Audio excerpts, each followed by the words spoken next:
नमस्कार, स्वागत है आपका स्वदेश पोर्टल पे। मैं हूं सौम्या तारे और आप देख रहे हैं कैफे टॉक।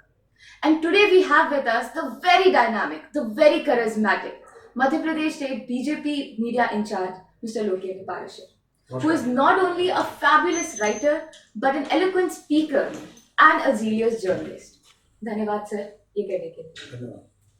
सर, मेरा आपसे पहला सवाल ये है कि प्रदेश में जो उपचुनाव होने वाले हैं उसका जो भी परिणाम आएगा वो देश एवं राज्य की राजनीति के लिए क्या संदेश लेकर आएगा? देखो, परिणाम तो तय है कि क्या आएगा। परिणाम बहुत स्पष्ट रूप से भारतीय जनता पार्टी के पक्ष में आएगा और प्रचंड बहुमत के साथ भारतीय जनता पार्टी के उम्मीदवार जीतने वाले। इस परिणाम की नींव तो कमलनाथ जी की सरकार बनने के 3-4 महीने बाद ही डल गई थी, जब सरकार ने अपना रंग दिखाना शुरू कर दिया था, झूठे वादों की पोल खुलने लगी थी और 29 में से 28 लोकसभा सीटें भारतीय जनता पार्टी के पक्ष में गई थी। भारतीय जनता पार्टी को प्रचंड विजय मिली थी। वही वेव, वही लहर पूरे प्रदेश में आज भी कायम है और 15 महीने में कमलनाथ के और कांग्रेस के पाप की संख्या और बढ़ गई है, घड़ा बढ़ गया। इसलिए जनता ने मन बना लिया है कि इस सरकार की जो विदाई हुई है, कलंककारी सरकार की, वो स्थायी रूप से विदा हो और कांग्रेस भी मध्य प्रदेश से मुक्त हो जाए। सर, कांग्रेस का ये आरोप है कि बीजेपी ने अपनी सत्ता बल का प्रयोग करके जनादेश का अपहरण किया है, चुराया है। इसको लेकर आपकी क्या टिप्पणी? मजाक है। लोकतंत्र का गला घोंटने वाली जो टीम थी, जो गिरोह था जिसने देश में इमरजेंसी लगाई, आपातकाल लगाया, उसके सदस्य थे कमलनाथ। एक पहला मुख्यमंत्री मध्य प्रदेश ने देखा, पूरे देश ने देखा, जिसने संविधान की शपथ लेकर दायित्व ग्रहण किया, मुख्यमंत्री बना। वही मुख्यमंत्री CAA की आड़ में एक समाज विशेष के वोटों के लिए संविधान के विरोध में रैली निकालता है और वे आज संविधान की बात करें, लोकतंत्र की बात करें। उनको शर्म आना चाहिए ऐसे लोगों को।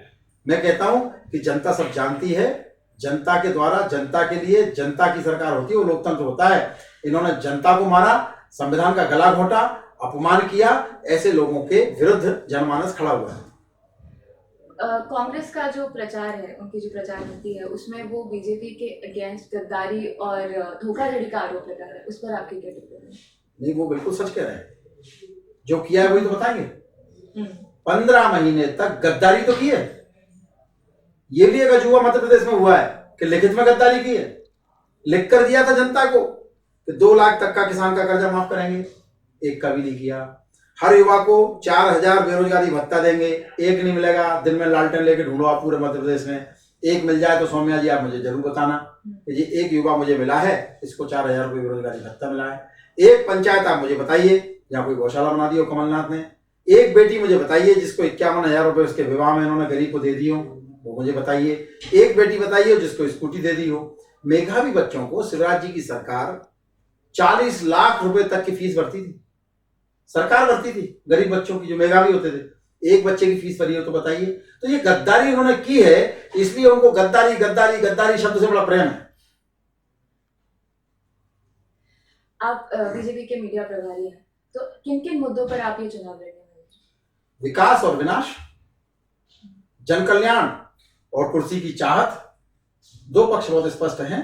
भाजपा माने विकास और कांग्रेस यानी विनाश। शिवराज जी जब सोते हैं तो उनको सपने आते हैं कल्याण के, जनता का कल्याण कैसे कर सकूं, और कमलनाथ जब सोते हैं तो करवटें बदलते हैं कुर्सी के लिए। ये अंतर है। कुर्सी के लिए इन्होंने पूरे मध्य प्रदेश को बेचा। आपने देखा, पूरे प्रदेश की जनता ने नंगी आंखों से देखा है कि उमंग सिंगार कहते थे एक पूर्व मुख्यमंत्री सरकार को चला रहा है जो शराब माफिया है, जो रेत माफिया है। ग्वालियर चंबल के कद्दावर नेता हैं कांग्रेस के, आज भी कांग्रेस में ही है। वो पता नहीं कब तक है, मुझे नहीं मालूम। उन्होंने कहा कि रेत का अवैध खनन इसलिए नहीं रुक पा रहा कि पैसा ऊपर तक जाता है। अब उनको बताने का समय, जनता को बताएं इस चुनाव में कि ऊपर कमलनाथ को जाता था, राहुल गांधी को जाता था, सोनिया गांधी को जाता था, किसको पैसा जाता था, ये उनको स्पष्ट करना चाहिए। इसलिए बहुत स्पष्ट 2 धाराएं हैं। एक धारा भ्रष्टाचार की है, एक शिष्टाचार की है, एक करप्शन की है और एक ईमानदारी की है, एक विकास की है, एक विनाश की। बहुत स्पष्ट रूप से बटा हुआ है चुनाव। ऐसा देखने में आता है कि दोनों तरफ से जो प्रचार का एक तरीका है, मतलब जिस तरह की शब्द शैली का आज के समय में उपयोग किया जा रहा है, बहुत ही गिरावट आई है। और वो दोनों ही तरफ से, बीजेपी की तरफ से भी है, कांग्रेस की तरफ से है। एक पत्रकार के नाते आप इसे कैसे देखते हैं? देखो, मुझे ऐसा लगता है कि व्यंग और बदतमीजी इसमें अंतर करना चाहिए। कांग्रेस, आप भारतीय जनता पार्टी किसी नेता का बयान बताइए जो हल्का बयान इस चुनाव में आया हो, लेकिन कांग्रेस की तरफ से कांग्रेस का जो हेड है, जो मास्टर है, जो रिंग मास्टर है, वो खुद ही एक महिला के लिए जिस शब्द का इस्तेमाल कर रहा है, मेरे संस्कार नहीं है कि मैं उस शब्द का पुनरावृत्ति करूं, दोहराव करूं, मैं नहीं करूंगा। लेकिन अगर हिम्मत है कमलनाथ में तो प्रियंका जी के लिए कुछ ऐसा बोले, सोनिया जी के लिए कुछ ऐसा बोले। अगर हिम्मत है तो इसका जवाब जनता देगी। एक ने उनको कुछ कहा, दूसरे ने कहा कि अभी इमरती है, इसको जलेबी बनाएंगे। इस तरह की चर्चाएं की। महिलाओं के प्रति जो इनका सोच है, देखो ये घटिया लोग हैं। इन्होंने नैना सानी को बोटी बोटी काट के तंदूर में जला दिया। इन्होंने सरला मिश्रा को भोपाल में मार दिया। इन्होंने एक महिला को अनूपपुर में जीप से रौंद के मार डाला। ये कांग्रेसियों का चरित्र है महिलाओं के प्रति, महिलाओं के प्रति इनका सोच है। महिला, वो भी दलित समाज की, जो बड़ी मुश्किल से जो समाज एक सम्मान के लिए तड़प रहा है, खड़ा हो रहा है, सबके बराबरी से आना चाहता है, उसके अंदर भी हुक है, उसके अंदर भी तड़प है, उसको इस तरह से अपमानित कर रहे हैं, दबा रहे हैं ये लोग। इन बेशर्मों को शर्म आनी चाहिए। भारतीय जनता पार्टी की ओर से बहुत स्पष्ट रूप से, यदि कोई व्यक्ति इस तरह की चर्चा करेगा, इस तरह का शब्द का इस्तेमाल करेगा, तो भारतीय जनता पार्टी उसके साथ नहीं है, क्योंकि ये शिवराज जी की पार्टी है जो कन्याओं का पूजन करते हैं।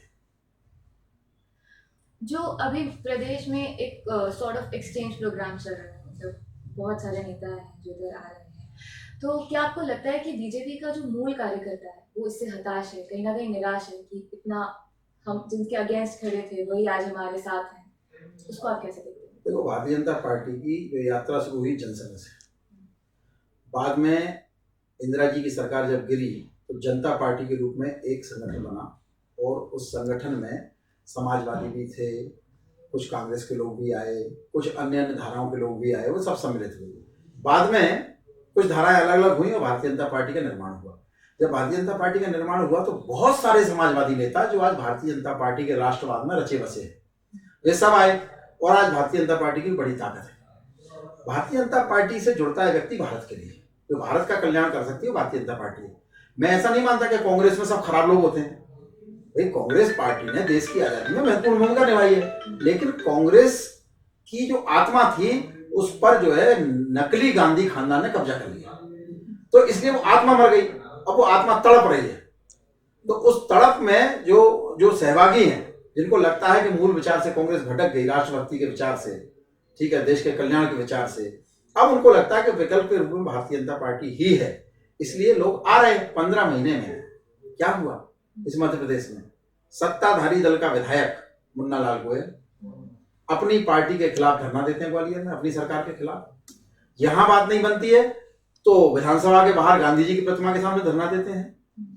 ग्वालियर से ही एक मंत्री प्रद्युम्न सिंह तोमर, ये इतिहास में पहली बार हो रहा है, मध्य प्रदेश में हुआ, उन्होंने कैबिनेट की बैठक में कहा कि कमलनाथ जी ये नहीं चलेगा।